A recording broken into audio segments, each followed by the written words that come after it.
আমি মাকে খুশি করতে গেলে বউ নারাজ, বউকে খুশি করতে গেলে মা নারাজ। কিন্তু আমি একজন মানুষ, কোন দিকে যাব? ইসলাম বলে তুমি তোমার মার কি সন্তান, তুমি তোমার বউয়ের কি স্বামী। শব্দগুলা খেয়াল করবেন। তুমি তোমার মার সন্তান, যার পায়ের নিচে তোমার বেহেশত। তুমি তোমার মায়ের পায়ের নিচে। তুমি তোমার বউয়ের কি স্বামী। স্বামী মানে অভিভাবক। অভিভাবক কি নিচে না উপরে?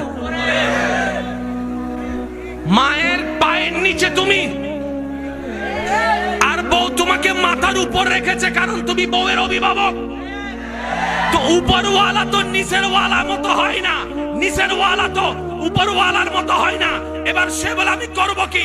বলে যে শোনো, তুমি মাকে মাথায় রাখো, বউকে বুকে রাখো।